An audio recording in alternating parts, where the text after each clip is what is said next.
Particles at interfaces are a widespread phenomenon in our environment. Mankind has learned to take advantage of this effect since the 19th century.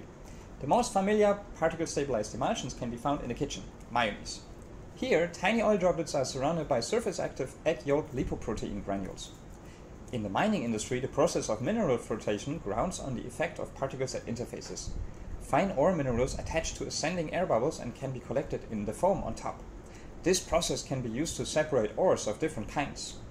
A novel technology might emerge since particle-stabilized emulsions could be used for the cleansing of wastewaters. Contaminated water is flown through a packing of particle-stabilized droplets to extract the contaminants into the droplets.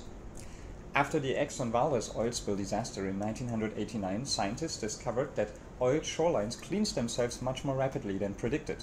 This effect is due to the interaction of small clay minerals naturally dispersing the crude oil in the seawater upon wave action. Particle-stabilized droplets can also be used for the encapsulation of active ingredients like corrosion inhibitors, fragrances, or pharmaceuticals. Moreover, a Swiss research group demonstrated that particle-stabilized emulsions can template porous ceramics with manifold technological applications. At the beginning of the 20th century, the particle stabilization mechanism was discovered independently by Walter Ramsden and Spencer Pickering. They first realized that a droplet of an immiscible liquid, like oil, can be surrounded by tiny solid particles in water. Nowadays, researchers study manifold phenomena about particle-coated droplets. The particles usually form a densely packed crust on the surface of the droplets. They can also form crystalline lattices on the surface of the droplets. Moreover, particle-stabilized emulsion droplets can be non-spherical due to the interfacial jamming of the particles. When the particle-stabilized droplets become very concentrated, they can show interesting rheological properties. What is the basic principle behind the particle attachment? How can we control the properties of an emulsion stabilized by solid particles?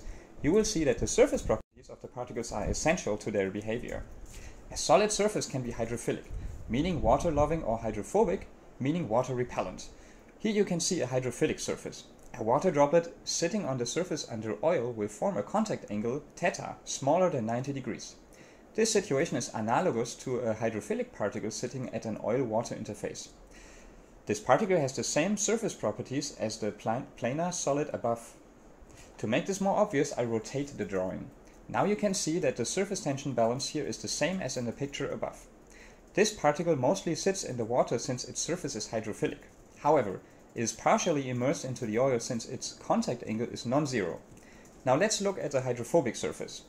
Here the water droplet forms a dome on the surface with a contact angle larger than 90 degrees. A particle with such hydrophobic surface properties will mostly reside in the oil but still remain at the interface. An interesting effect arises from the different immersion depths of hydrophilic and hydrophobic particles into the oil when many particles pack densely on the surface of a droplet. Hydrophilic particles pack more efficient if the oil-water interface is curved towards the oil, since the particles occupy more space in the water. This leads to the formation of emulsions with oil as the droplet phase and water as the continuous phase. The opposite is the case when the particles are hydrophobic, then water droplets in oil form.